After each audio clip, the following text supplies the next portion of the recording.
السلام علیکم ورحمۃ اللہ۔ ترجمہ تفسیر القرآن الکریم، سبق نمبر 118، آل عمران پارہ نمبر 4، آیت 92 تا 95۔ اعوذ باللہ من الشیطان الرجیم۔ لن تنالوا البر حتى تنفقوا مما تحبون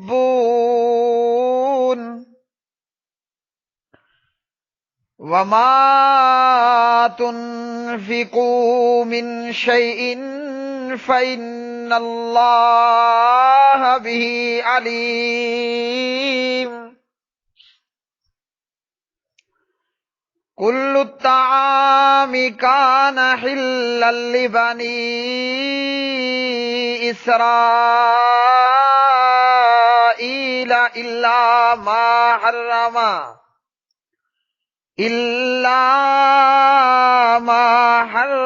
إسرائيل على نفسه من قبل أن تنزل التوراة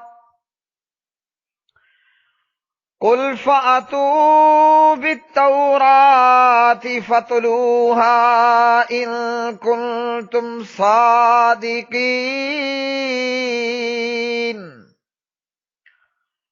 فمن افترى على الله الكذب من بعد ذلك فأولئك هم الظالمون۔ قل صدق الله فاتبعوا ملة إبراهيم حنيفا وما كان من المشركين۔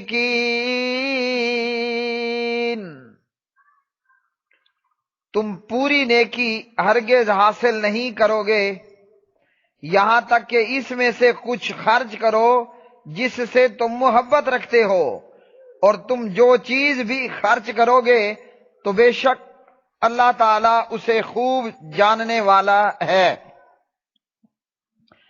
کھانے کی ہر چیز بنی اسرائیل کے لیے حلال تھی، مگر جو اسرائیل نے اپنے اوپر حرام کر لی اس سے پہلے کہ تورات اتاری جائے، کہہ دیجئے لاؤ تورات پھر اسے پڑھو اگر تم سچے ہو۔ پھر جس نے اس کے بعد اللہ تعالیٰ پر جھوٹ باندھا تو وہی ظالم ہیں۔ کہہ دیجئے اللہ تعالیٰ نے سچ فرمایا، سو تم ابراہیم کی ملت کی پیروی کرو جو ایک طرف کا تھا اور وہ شرک کرنے والوں میں سے نہ تھا۔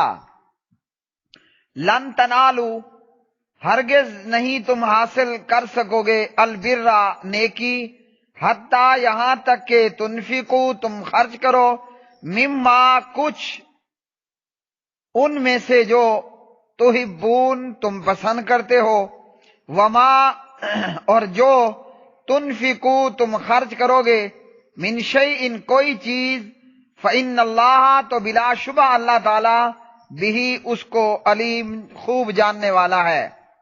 کلو تمام، الطعام کھانا، کان حلن حلال تھا، لبنی اسرائیل بنی اسرائیل کے لیے، الا سوائے ما اس کے جو حرما حرام کر لیا تھا اسرائیل جناب یعقوب علیہ السلام نے، علی نفسہ اپنے نفس پر، من قبلی اس سے پہلے، ان کے تنزلہ نازل کی جائے، التورات تورات۔ قل کہہ دیجئے، فأتوا بالتورات تو تم تورات لے آؤ، فتلوہا پھر پڑھو اسے، ان اگر کنتم ہو تم صادقین سچے۔ فمن پھر جس نے افطارا باندھا اللہ اللہ تعالیٰ پر الکذب جھوٹ من بعد ذالک اس کے بعد فاولئک ہم تو یہی لوگ ہیں الظالمون ظالم۔ قل کہہ دیجئے صدق اللہ سچ کہا ہے اللہ تعالیٰ نے، فاتبعوا لہذا تم اتباع کرو ملت ابراہیم ملت ابراہیم کا، حنیفہ جو حق پرست تھا یکسو تھا، وما کانا اور نہیں تھا وہ من المشرکین شرک کرنے والوں میں سے۔ میرے پیارے بھائیوں اور میری بہنوں، ان آیات بینات کے اندر اللہ سبحانہ و تعالی نے اپنی راہ میں فی سبیل اللہ خرچ کرنے کی ترغیب دی ہے، شوق دلایا ہے، اور اللہ رب العالمین نے یہ بیان فرمایا ہے نیکی کو پانا چاہتے ہو تو اللہ کی راہ میں سے تمہیں خرچ کرنا ہوگا، اور اپنے محبوب مالوں میں سے کچھ نہ کچھ اللہ کی راہ میں خرچ کرنا ہوگا۔ تو اس سے معلوم ہوا کہ اگر بندہ نیکی کو پانا چاہتا ہے تو بندے کا کام ہے کہ وہ اللہ کی راہ میں خرچ کرے۔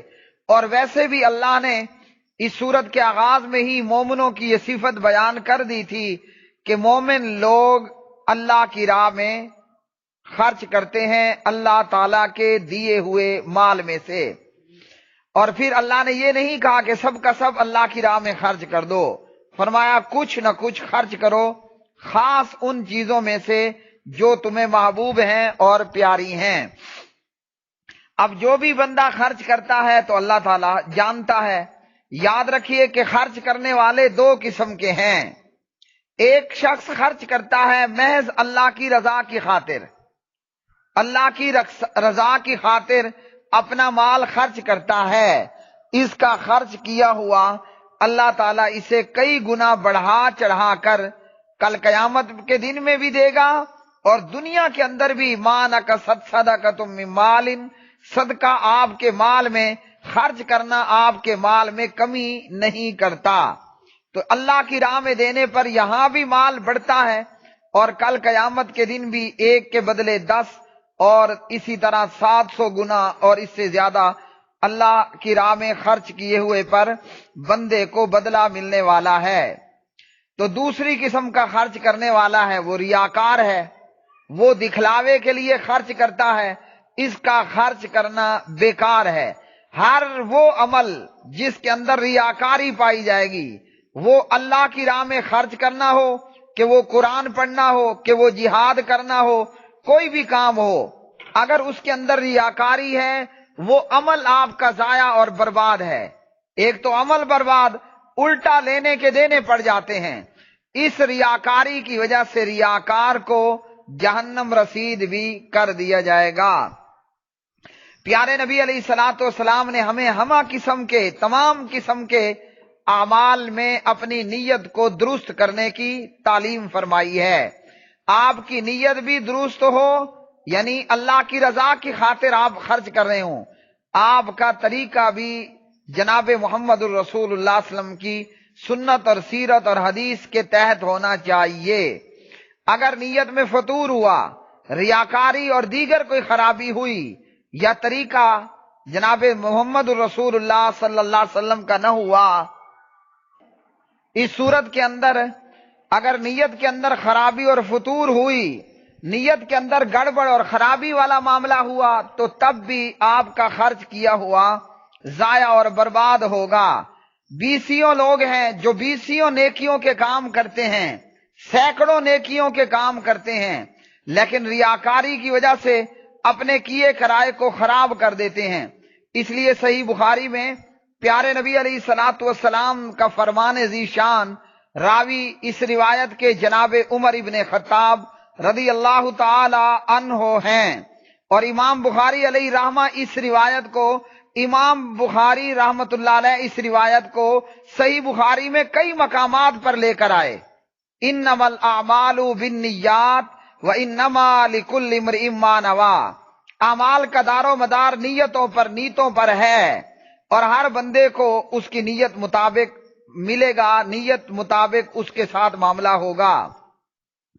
تو فرمایا اللہ رب تعالی نے، اللہ مستوی علی العرش نے، نیکی کو حاصل کرنا چاہتے ہو تو اپنی محبوب چیزوں میں سے کچھ نہ کچھ اللہ کی راہ میں خرچ کرنا ہوگا۔ اب وہ چاہے تھوڑا خرچ کرے یا پھر وہ زیادہ خرچ کرے۔ جب یہ آیت مبارکہ نازل ہوئی، یہ آیت سن کر صحابہ کرام رضوان اللہ علیہ مجمعین نے اس پر عمل کیا۔ جو بھی قرآن اترتا، پیارے نبی علیہ السلام کے پیارے صحابہ کی یہ کوشش ہوتی کہ اللہ کے قرآن کو اپنے اوپر کاپی کریں، پیسٹ کریں، یعنی قرآن پاک کی تعلیمات پر عمل پیرا ہوں۔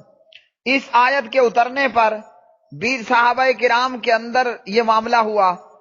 روایت کے راوی ہیں جناب انس ابن مالک رضی اللہ تعالی عنہ۔ یہ روایت صحیح بخاری کے اندر حدیث نمبر 1461۔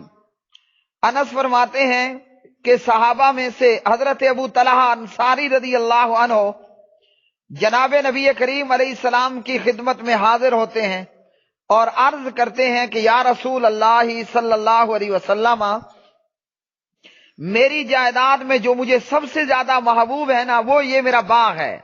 ابو طلحہ انصاری کا یہ باغ عین مسجد نبوی کے سامنے موجود تھا، اور یہ بڑا قیمتی باغ تھا، بڑا میٹھا پانی تھا۔ خود حضور نبی کریم رؤوف رحیم اس باغ کے اندر آپ صلی اللہ علیہ وسلم بھی جاتے اور ابو طلحہ کے باغ کا میٹھا پانی نوش پیا کرتے تھے۔ تو ابو طلحہ نے کہا کہ میرے پاس یہ باغ ہے، مجھے اپنی جائیداد میں بڑا محبوب ہے، تو اس باغ کو میں اللہ کی راہ میں صدقہ کرتا ہوں اور پھر اجر و ثواب کی امید رکھتا ہوں۔ تو آپ صلی اللہ علیہ وسلم اس کے بارے میں جو چاہیں فیصلہ کر دیں۔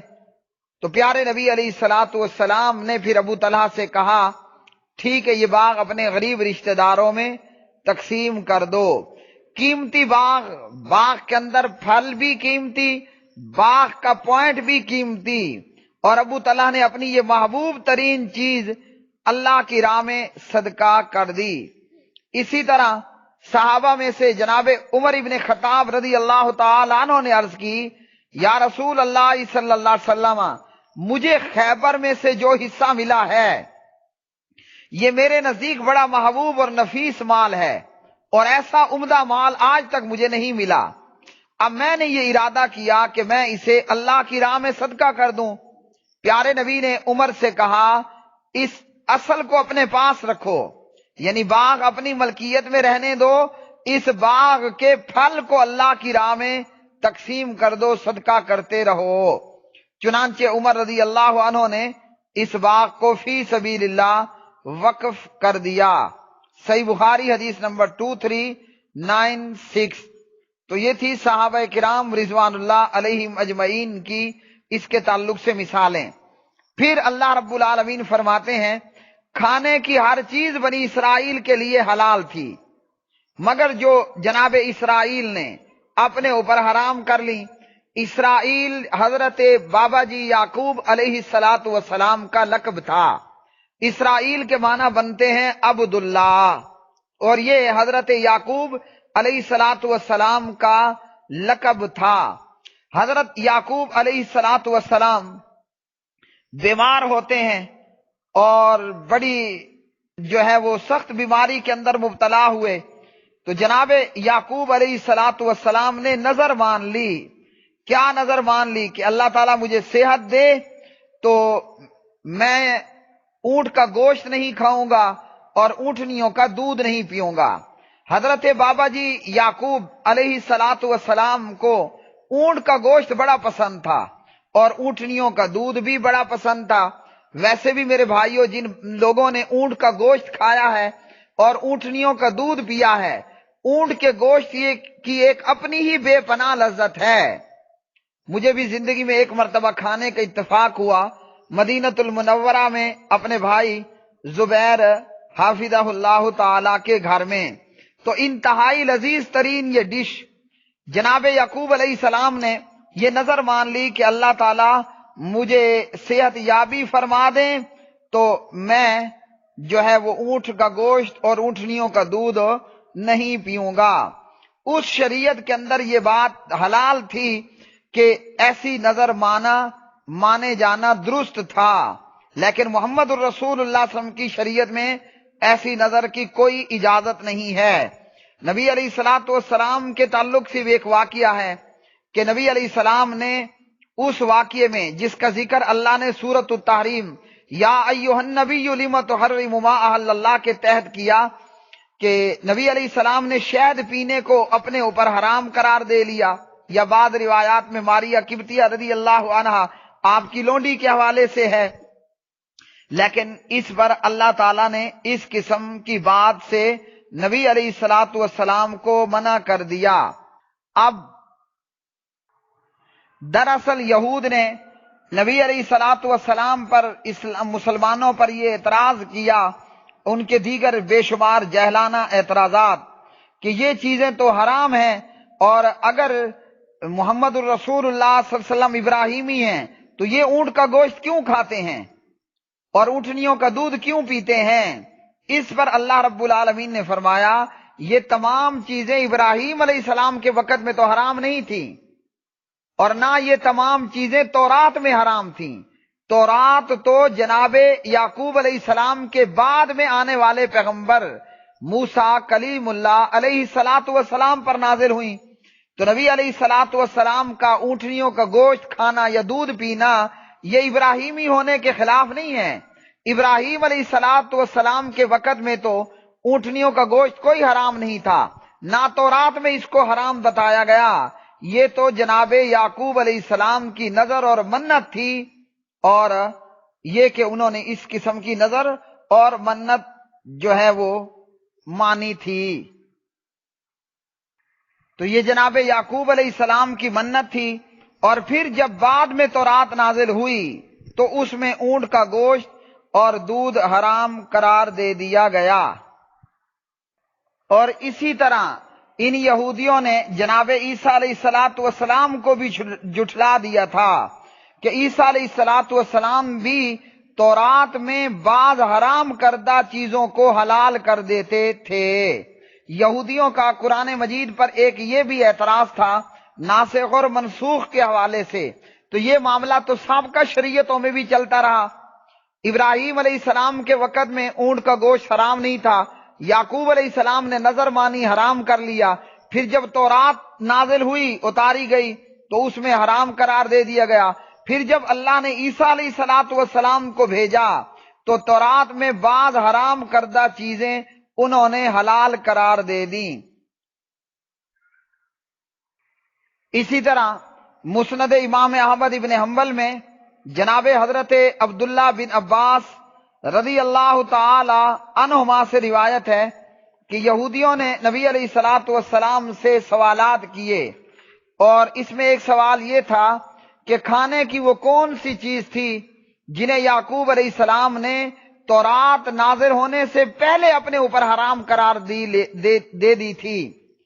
تو نبی علیہ الصلوۃ والسلام نے پھر جواب دیا کہ یعقوب علیہ السلام بیمار ہوئے، بیماری لمبی ہو گئی، نظر مانی کہ اللہ انہیں شفا دے، اور وہ اپنے پسندیدہ کھانے اور مشروب کو چھوڑ دیں گے، اور ان کا پسندیدہ کھانا اونٹ کا گوشت اور اونٹنیوں کا دودھ تھا۔ یہودیوں نے جب یہ بات سنی تو آپ کی تصدیق کی کہ جواب درست ہے۔ نبی علیہ السلام نے فرمایا اے اللہ تو ان پر گواہ ہو جا، تو ان پر گواہ ہو جا۔ اب پیارے نبی علیہ الصلوۃ والسلام کی شریعت میں بھی اور جناب عیسیٰ علیہ الصلوۃ والسلام انہوں نے بھی اونٹ کے گوشت کو حلال قرار دے دیا، اور یہی دین ابراہیم ہے، یہی شریعت ابراہیم ہے کہ ملت ابراہیم میں بھی اونٹ کا گوشت اور اس کا دودھ حلال تھا۔